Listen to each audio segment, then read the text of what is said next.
The howling wind carried the scent of rain as Violet Blackwood clutched her sodden cloak tighter around her shoulders. Montana Territory, 1876, a place and time that had promised nothing but had somehow managed to deliver even less. Her trembling fingers brushed against the small leather pouch containing the last of her money, barely enough for a meal, let alone a room. The blinding storm had disoriented her, leaving her stranded in a settlement she'd never intended to visit, Timber Creek. Lightning split the darkening sky, illuminating a small cabin at the edge of town. Smoke curled from its chimney, a beacon of warmth in the encroaching night. Desperation drove her forward, each step a battle against the mud that threatened to claim her worn boots. Her knuckles rapped against the wooden door, the sound almost lost in the thunderous downpour.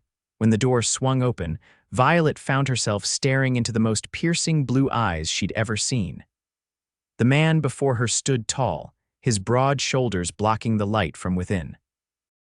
A worn Stetson cast shadows across a face weathered by sun and time, yet handsome in its ruggedness.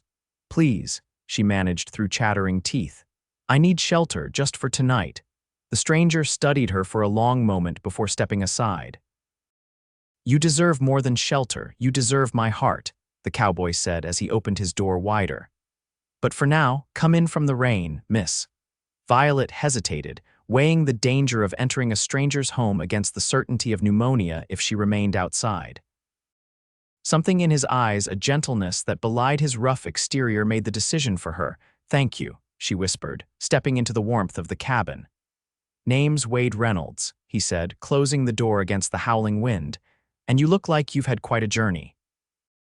"Violet Blackwood," she replied, water pooling beneath her feet on his wooden floor. "I apologize for the intrusion." Wade moved to stoke the fire in the stone hearth, the flames leaping higher under his attention. No intrusion. Not many travelers pass through Timber Creek, especially not ladies on their own. The simple cabin was sparsely furnished but meticulously clean.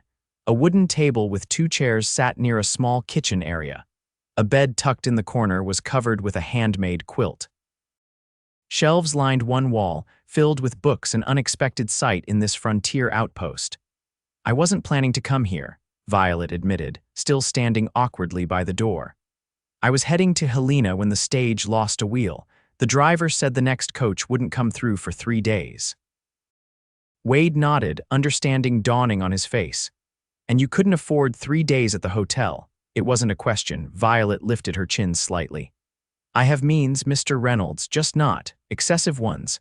A smile tugged at the corner of his mouth. "Around here, we just make do with what we have." He disappeared behind a rough curtain and returned with a faded but clean dress. "My sister's. She left it last time she visited. You should get out of those wet clothes before you catch your death." The dress was simple calico, practical and modest. Violet accepted it gratefully. "Your kindness is unexpected, Mr. Reynolds." "Wade," he corrected. "And out here, kindness isn't unexpected, it's necessary." He turned his back, affording her privacy as he busied himself at the small stove. "I'll make some coffee, should warm you right up." Violet changed quickly behind the curtain, grateful for the dry fabric against her skin. The dress was a bit large but infinitely better than her soaked garments. She emerged to find Wade setting 2 steaming mugs on the table. "Thank you," she said, taking a seat and wrapping her cold fingers around the warm mug. "I'm not accustomed to relying on the goodwill of strangers." Wade sat across from her, his eyes crinkling at the corners. "Then you haven't been in the West long. Where are you from, Miss Blackwood?" "Boston," she replied, the word carrying the weight of everything she'd left behind.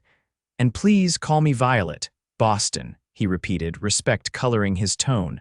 "That's a long way to travel alone." Violet sipped her coffee, letting the warmth spread through her. "Necessity is a powerful motivator, Wade." Outside, thunder rumbled and rain lashed against the windows. Inside, the fire crackled in the hearth, casting a golden glow over the small space they shared. "I reckon we all have our reasons for ending up where we do," Wade said thoughtfully. "What's waiting for you in Helena?" Violet hesitated, uncertain how much to reveal. "A teaching position at a new school. They need someone with proper education to instruct the children." Wade nodded approvingly. Noble profession. We could use a teacher here in Timber Creek. Is there a school? Not yet, but there's plenty of children who could benefit from learning their letters. He leaned back in his chair. The town's growing, slow but steady. Lightning flashed again, momentarily brightening the cabin. In that instant, Violet noticed a framed drawing on the wall, a landscape rendered with surprising skill. "Did you draw that?" she asked, curious. Wade glanced at the picture, a hint of pride in his expression. "Yes, madam, not much else to do during the long winters." "It's beautiful," she said sincerely. "You have talent." A flush crept up his neck, visible even in the dim light. "Just a hobby, nothing important like teaching." Violet smiled, feeling some of her tension ease. "Art is very important, Wade. It shows us beauty in a world that can often seem harsh." Their conversation flowed easily after that, the storm outside forgotten as they discussed books they'd read, places they'd seen. Wade told her about his cattle ranch outside of town, how he'd built it from nothing over the past 5 years. "It's not much," he admitted, "but it's mine, paid for in sweat and determination." "That's more than many can claim," Violet replied, thinking of her own precarious situation. The teaching position in Helena was her last hope after the scandal that had forced her from Boston.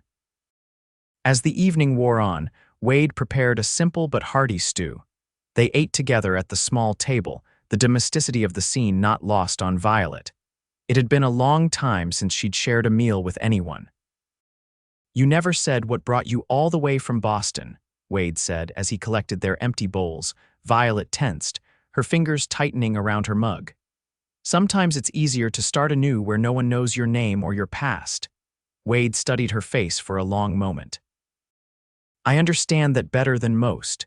Something in his tone made Violet look up. There was no judgment in his eyes, only quiet understanding. "The past has a way of following us," she said softly. "Only if we let it define us," Wade countered. "Out here, a person can reinvent themselves. Become who they were meant to be all along." His words struck a chord within her. Wasn't that precisely what she sought? A chance to be more than the scandal that had tarnished her name in Boston. "I should let you rest," Wade said, breaking the moment. "You can take the bed." "I'll make do by the fire." "I couldn't possibly. I insist," he said firmly. "My mother would haunt me if I let a lady sleep on the floor." Violet reluctantly agreed, too exhausted to argue further. As she settled beneath the warm quilt, the scent of pine and leather surrounding her, she listened to Wade moving quietly around the cabin, banking the fire for the night. "Wade," she called softly. "Yes, thank you, not just for the shelter, but for—" She struggled to find the words. "For making me feel welcome." In the firelight, she saw his smile. "Sleep well, Violet. Tomorrow's a new day." As she drifted off to sleep, Violet couldn't remember the last time she'd felt so safe. Perhaps Timber Creek wasn't just an unplanned stop on her journey. Perhaps it was where her journey truly began. Morning arrived with a gentle stillness that contrasted sharply with the previous night's storm. Violet woke to the aroma of coffee and the sound of quiet movement. For a disorienting moment, she forgot where she was, the unfamiliar ceiling above her causing a flutter of panic.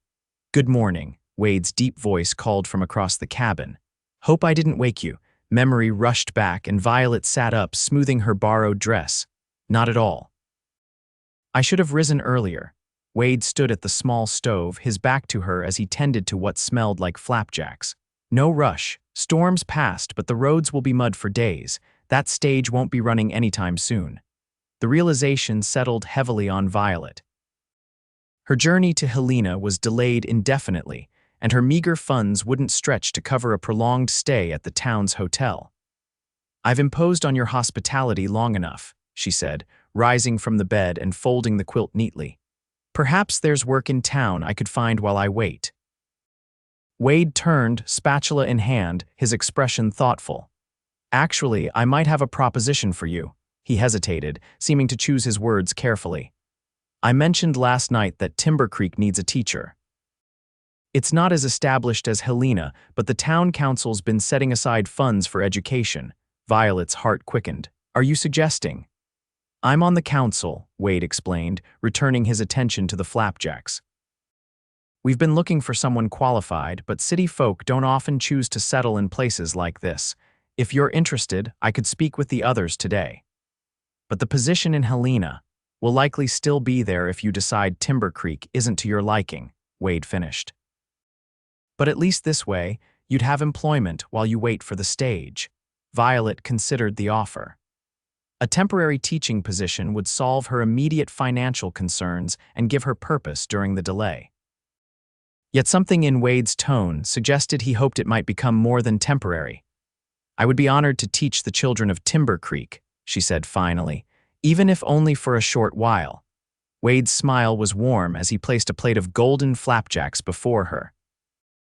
"I was hoping you'd say that. We can meet with Mayor Hollister after breakfast." They ate together, discussing what supplies the makeshift school might need. Wade explained that the town had designated an unused storefront for the purpose, though it would need considerable work to transform it into a proper classroom. "The children are eager to learn," Wade assured her. "Most can only attend sporadically because of farm duties, but their parents understand the value of education." Violet felt a spark of excitement. This was why she'd become a teacher, to bring knowledge to those who thirsted for it. "How many children are there?" 15 or so of school age. "Some as young as 5, others nearly grown at 16 or 17. "A challenge," Violet admitted, "but not an insurmountable one." After breakfast, Violet changed back into her own clothes, now dry from hanging near the fire overnight. Wade lent her a coat against the morning chill, and together they set out for the center of Timber Creek. The town was small but bustling with activity following the storm. Shopkeepers cleared debris from their doorways while children splashed through puddles. Several people called greetings to Wade, their curious gazes lingering on Violet. "Word travels fast in small towns," Wade murmured apologetically. "Finding you at my door during the storm will have tongues wagging." Violet stiffened. "I'm familiar with gossip, Mr. Reynolds. It holds no fear for me." The words came out sharper than intended, carrying echoes of her past. Wade gave her a sidelong glance but didn't press. Instead, he guided her toward a solid brick building bearing a sign that read Town Hall and Sheriff's Office. Mayor Hollister proved to be a portly man with an impressive mustache and keen eyes that assessed Violet thoroughly. After reviewing her credentials and questioning her teaching philosophy, he seemed satisfied. "We can offer $15 a month," he said, naming a sum considerably less than what Helena had promised. "Plus room and board at Mrs. Winter's boarding house." Violet hesitated only briefly. "That would be acceptable for now," the mayor beamed. "Excellent. We can have the school ready by week's end. In the meantime, perhaps you could meet some of the families. Let them know what to expect." "I would be delighted," Violet replied, professional excitement building within her. As they left the town hall, Wade seemed pleased. "You've made Hollister's year. He's been pushing for a proper school since his grandson was born." "I hope I can meet his expectations," Violet said, suddenly aware of the responsibility she'd taken on. "You'll exceed them," Wade assured her. "Now, let me show you where you'll be teaching." The designated school building was indeed a former store, with large windows that would provide ample light. Though dusty and cluttered with abandoned merchandise, Violet could envision how it might transform into a welcoming classroom. "It needs work," Wade acknowledged, watching her inspect the space. "But the men in town can have it ready quick enough. Desks, blackboard, whatever you need." Violet ran her fingers along a dusty counter. "It has potential. With some cleaning and proper furnishings, it will serve admirably." Throughout the day, Wade introduced her to various townspeople, including several parents eager to enroll their children in the new school. By afternoon, Violet found herself at Mrs. Winter's boarding house, a tidy 2-story building with lace curtains and polished banisters. The landlady, a widow with sharp eyes and a sharper tongue, showed Violet to a small but comfortable room on the 2nd floor. "Meals are at 7, noon, and 6. No gentlemen callers in the rooms, and I lock the doors at 10, she stated firmly. "I understand completely," Violet assured her. After Mrs. Winters departed, Violet sat on the edge of the narrow bed, overwhelmed by how quickly her circumstances had changed. Just 24 hours ago, she'd been a desperate traveler caught in a storm. Now she was Timber Creek's new schoolteacher, with lodging and a purpose. A soft knock at her door interrupted her thoughts. She opened it to find Wade standing in the hallway, hat in hand. "Thought you might need these," he said, offering a small bundle. "Some books from my collection might be useful until the school supplies arrive." Touched by his thoughtfulness, Violet accepted the books. "Thank you, Wade, for everything. Just being neighborly," he said with a small smile. "I should let you settle in, but I wondered if you might join me for supper tomorrow. There's a decent restaurant in town, and we could discuss your plans for the school." Violet knew she should decline. Dining alone with a man would surely fuel the town gossip, especially given the circumstances of their meeting. Yet she found herself nodding. "I would like that." Wade's smile widened. "I'll call for you at 5:30 then." After he left, Violet examined the books he'd lent her, a collection of classics, a mathematics primer, and surprisingly, a volume of poetry by Elizabeth Barrett Browning. She ran her fingers over the worn leather binding, wondering about the man who kept such diverse reading material in his frontier cabin. Wade Reynolds was nothing like she'd expected a Montana cattle rancher to be. There was a depth to him, a gentleness that contrasted with his rugged exterior. And though she'd known him barely a day, Violet felt a connection she couldn't quite explain. As she unpacked her meager belongings, Violet reminded herself that Timber Creek was temporary. The position in Helena awaited her, a proper school in a growing city, far removed from the scandal that had driven her from Boston.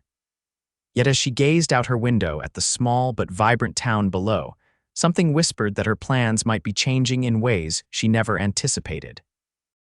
The following days passed in a blur of activity as Violet threw herself into preparing for her new role.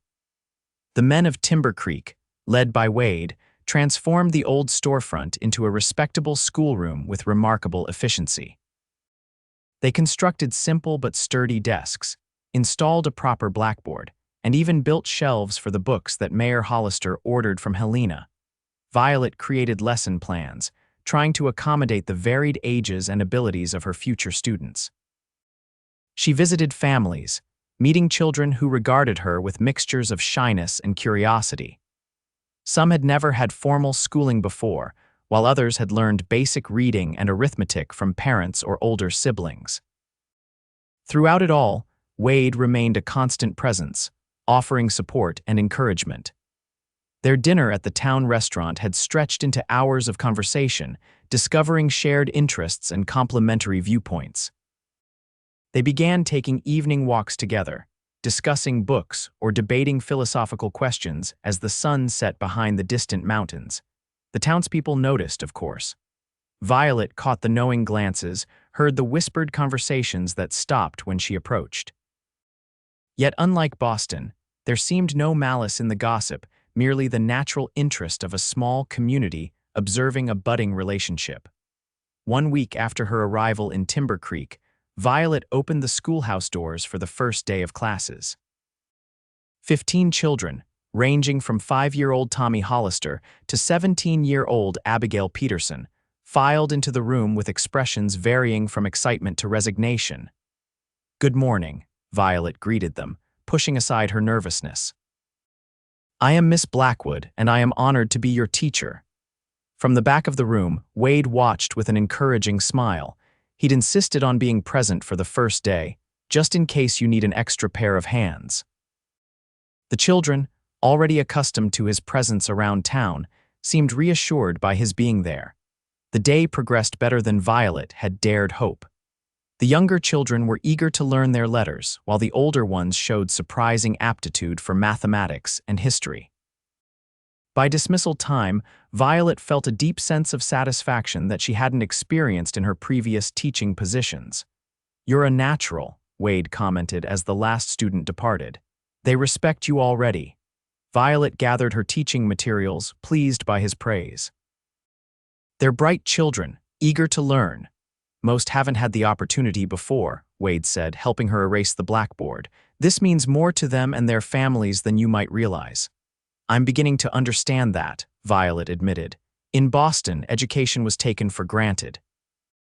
"Here it's precious," Wade nodded, his expression thoughtful. Speaking of precious things, I wondered if you might join me for a ride this Saturday. There's something I'd like to show you. Violet hesitated only briefly. Their growing friendship already pushed the boundaries of propriety, yet she found herself increasingly unconcerned with the town's potential gossip. I would enjoy that very much. Saturday dawned clear and mild, perfect weather for riding. Wade arrived at the boarding house with 2 horses, his own chestnut gelding, and a gentle mare he'd borrowed for Violet. "I hope you can ride," he said as he helped her mount. Should have asked before suggesting this outing. Violet adjusted her skirts, grateful she'd worn her practical divided riding skirt rather than a more fashionable dress. "My father insisted I learn, though it's been some time since I've had the opportunity." They rode at a leisurely pace out of town, following a well-worn trail that wound through rolling grasslands dotted with wildflowers. After an hour's ride, the landscape changed, trees becoming more numerous as they approached a series of low hills. "Almost there," Wade assured her as they climbed a gradual slope. Just over this rise. When they crested the hill, Violet gasped. Below them stretched a small valley vibrant with spring growth. A clear stream wound through it, bordered by cottonwoods and willows. In the center stood a half-built cabin, its foundation and frame complete, but walls only partially erected. "What is this place?" Violet asked, taking in the beauty of the secluded valley. Wade's expression held a mixture of pride and vulnerability. "My new ranch. I purchased the land last year, been working on the house when I can spare time from my other property." He guided her down into the valley, explaining his plans as they rode. "The stream never runs dry, even in August. Good water for cattle, soils rich enough for a decent garden. And there's enough timber on the north slope for firewood and repairs." They dismounted near the cabin, tethering the horses to a young tree. Wade offered his hand, helping Violet navigate the construction debris surrounding the building. "It's going to be beautiful," she said sincerely, noting the care evident in the work completed so far. Large windows faced east and west, positioned to capture both sunrise and sunset. The location provided shelter from winter winds while allowing summer breezes. "That's the hope," Wade agreed, watching her reaction carefully. "It's meant to be more than just a place to keep the rain off. Wanted to build something that might become a proper home." The emphasis he placed on home wasn't lost on Violet. There was a question in his words, unasked but present nonetheless. "Why show me this?" she asked softly, meeting his gaze directly. Wade took a deep breath. "Because in the short time I've known you, Violet Blackwood, I've come to care for you in ways I didn't expect. And while I know you have plans to continue to Helena, I wanted you to see what might be possible here." Violet's heart raced at his candor. "Wade, you don't need to say anything now," he interrupted gently. "I know it's too soon. But I wanted you to understand that when I offered you shelter that night, I never imagined how quickly you'd find your way into my heart." The sincerity in his blue eyes left Violet speechless. No man had ever spoken to her with such openness, such honest emotion. In Boston, courtship had been a formal affair of chaperoned visits and carefully worded letters. Wade's straightforward declaration was as refreshing as it was unexpected. "I care for you too," she admitted finally. "More than is reasonable after so short an acquaintance. But my position in Helena is still waiting if you want it," Wade finished. "I'm not asking you to change your plans, Violet, not yet, just to consider all your options before you decide." He gestured toward a flat boulder near the stream, and they sat together, watching the water flow past. Wade produced a simple picnic from his saddlebag: bread, cheese, dried apples, and a jug of sweet cider. As they ate, he told her more about his dreams for the property. How he planned to expand his cattle operation, add horses, perhaps plant an orchard. Violet found herself caught up in his vision, offering suggestions about the garden and the interior layout of the cabin. "It would need bookshelves," she said thoughtfully. "Lots of them." Wade's smile was warm. "I was thinking the same, a whole wall of them in the main room." The easy way they fell into planning together wasn't lost on either of them. As the afternoon waned, they packed up the remains of their picnic and mounted their horses for the return journey. Riding back toward Timber Creek, Violet felt a curious mixture of excitement and trepidation. Wade had opened a door to possibilities she hadn't considered when she left Boston. The teaching position in Helena had been her focus for so long that she'd never stopped to consider alternatives. "Thank you for today," she said as they approached the town, "for sharing your dreams with me." Wade nodded, his expression serious. "Thank you for listening, and for understanding what I was really trying to say." That evening, alone in her room at the boarding house, Violet penned a letter to the school board in Helena, explaining her delay due to the damaged stagecoach. She made no mention of possibly declining their offer, but neither did she affirm her commitment to arrive as soon as possible. The letter sealed but not yet mailed, Violet stood at her window, gazing toward the hills where Wade's new ranch lay. For the first time since leaving Boston, her future seemed less a matter of necessity and more a matter of choice.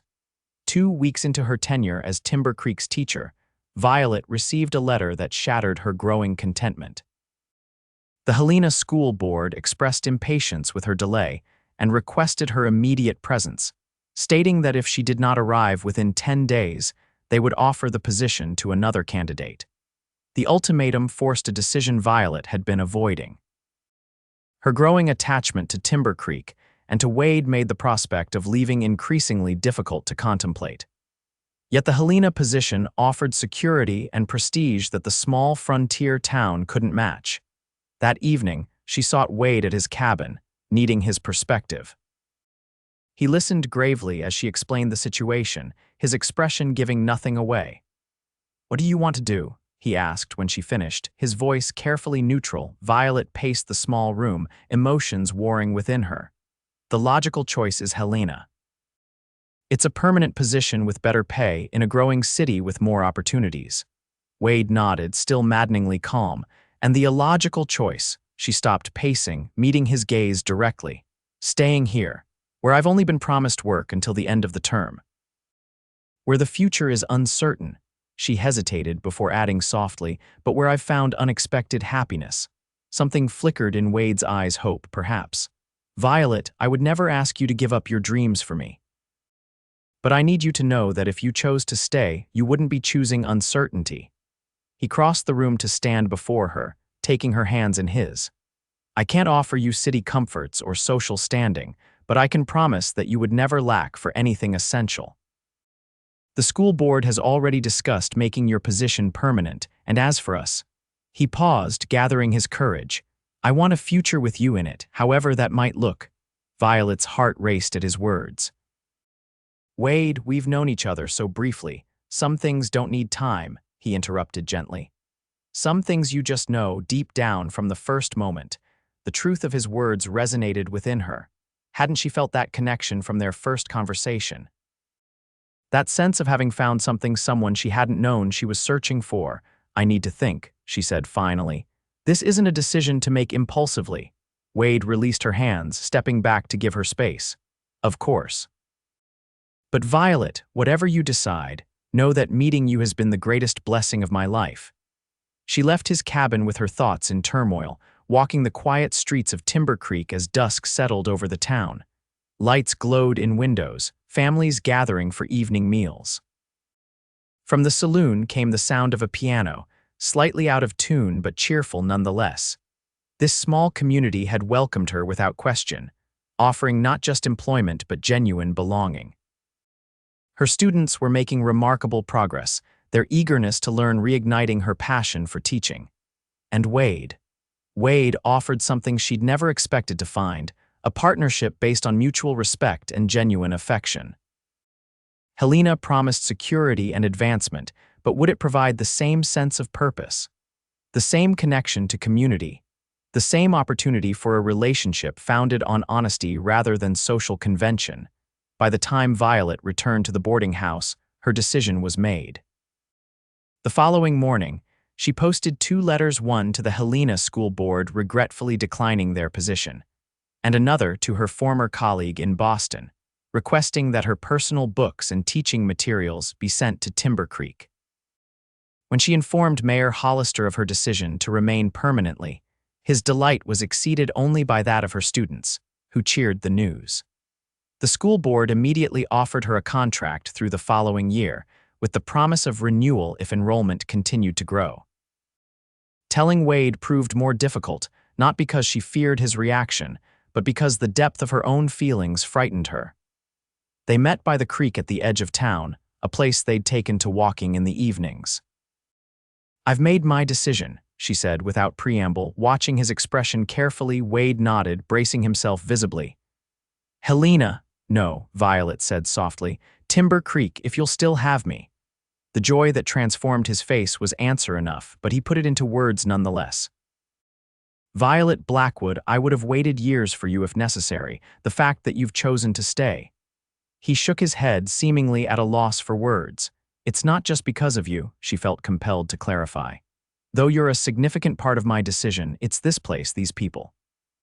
For the first time in my life, I feel like I'm exactly where I'm meant to be." Wade took her hands in his touch gentle but sure.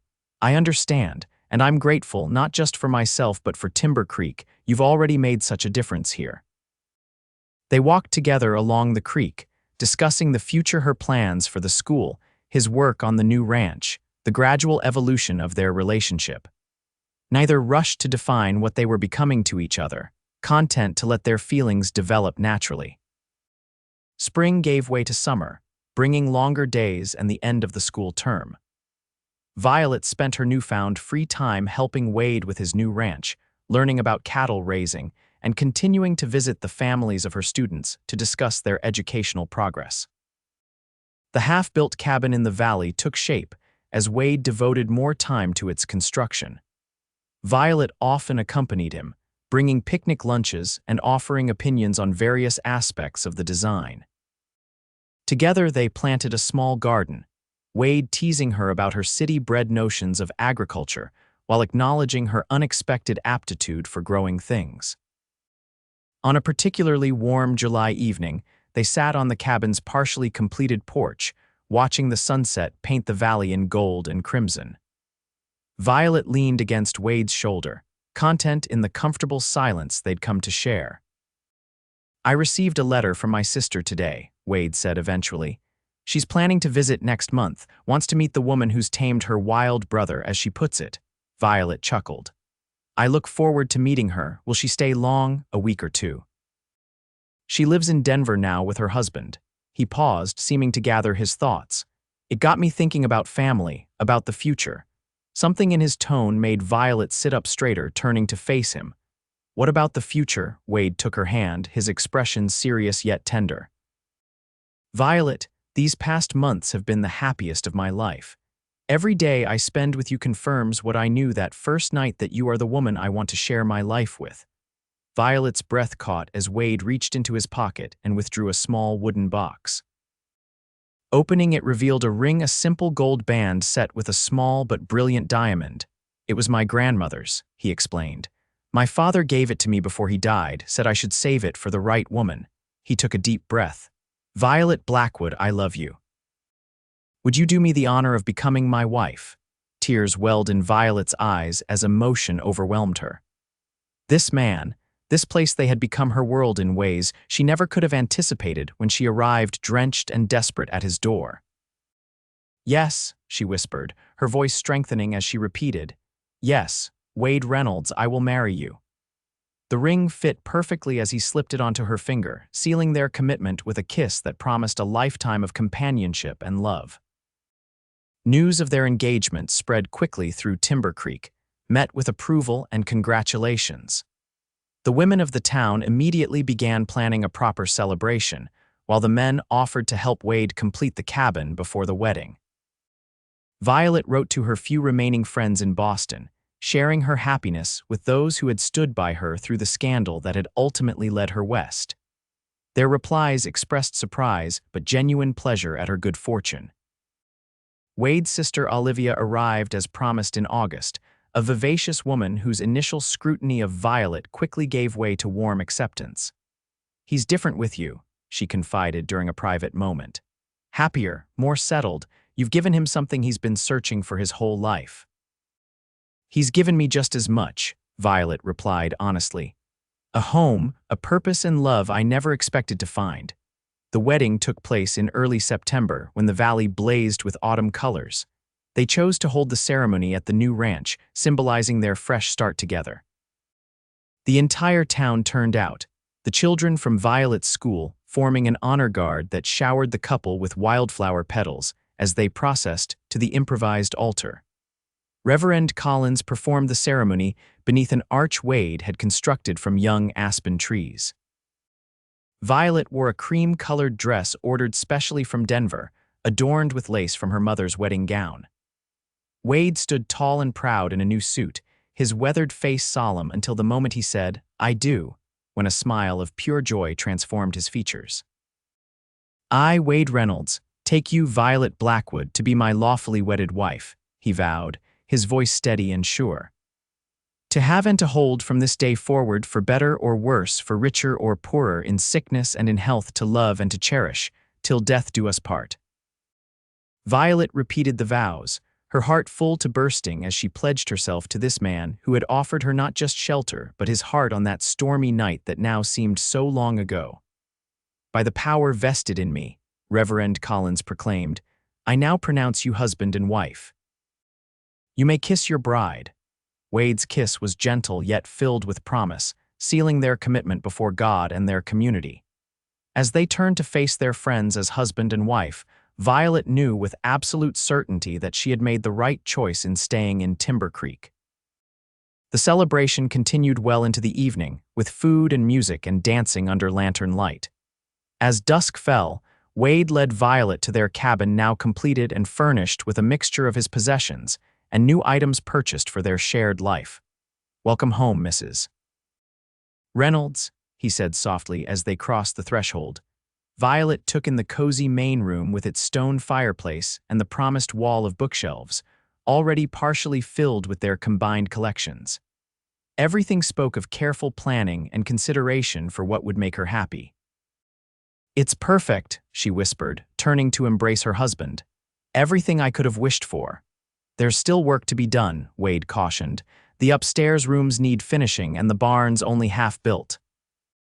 Violet smiled, recognizing his concern that she might find their home lacking compared to what she'd known in Boston. "Wade, this isn't just a house. It's the beginning of our life together. We'll build it as we go, just like we'll build our marriage day by day with patience and love." His arms tightened around her. "How did I get so fortunate to have you walk into my life that stormy night?" "I believe some things are meant to be," Violet replied. "Some connections are written in the stars long before we recognize them ourselves." As night settled over their valley, Wade and Violet Reynolds began their life together, their love a beacon as constant and true as the North Star that guided travelers home. The seasons turned, and Timber Creek flourished along with the Reynolds Ranch. Violet continued teaching, her classroom now filled with 25 students as more families settled in the growing town. Wade's cattle operation expanded, providing them with a comfortable if not luxurious living. Their first winter as a married couple tested them with blizzards and temperatures that plunged below zero for weeks at a time. Yet the cabin remained warm, their pantry well stocked, and their love a constant source of comfort through the long, dark evenings. Spring brought renewal and unexpected joy when Violet discovered she was expecting their first child. Wade's reaction, stunned silence, followed by tears of happiness, would remain one of her most precious memories. "A baby," he whispered, placing his hand gently on her still flat stomach. "Our child." Violet covered his hand with hers. "Are you pleased?" "Pleased doesn't begin to describe it," Wade replied, his voice thick with emotion. Overjoyed, terrified, grateful beyond words, the news transformed their daily lives.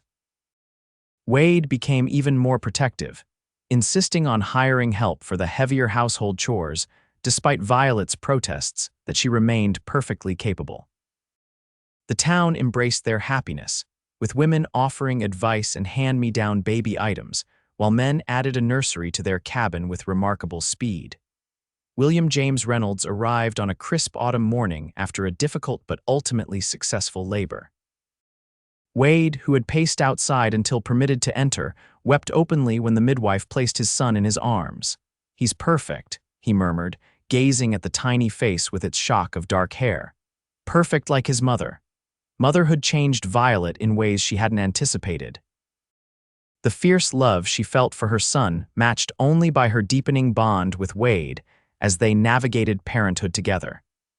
She reduced her teaching schedule temporarily, focusing on her family while mentoring a young woman from Denver to assist with the school. Life settled into new rhythms, Wade working the ranch while Violet balanced motherhood, teaching, and managing their home. Young William grew into a curious, energetic toddler with his father's blue eyes and his mother's determination. On their third wedding anniversary, Wade surprised Violet with a special gift, a framed drawing he'd done of their family standing before their cabin, the valley stretched out behind them. "So you'll always remember how it began," he explained as she admired the detailed artwork. "And how far we've come." Violet traced the lines of the drawing, recognizing the skill and love poured into every stroke. "It's beautiful, Wade, a perfect reminder of our journey." That evening, after William was asleep, they sat together on the porch as had become their custom. The valley lay peaceful before them, cattle grazing in the distance. The garden Violet had expanded, yielding its autumn harvest. "Are you happy, Violet?" Wade asked suddenly, an echo of a question he'd posed many times during their first year together. "Do you ever regret not going to Helena?" Violet leaned against his shoulder, considering the question seriously as she always did. "I've never regretted staying, not for a moment. Helena would have given me a position, but Timber Creek gave me a home. You gave me a family." Wade's arm tightened around her.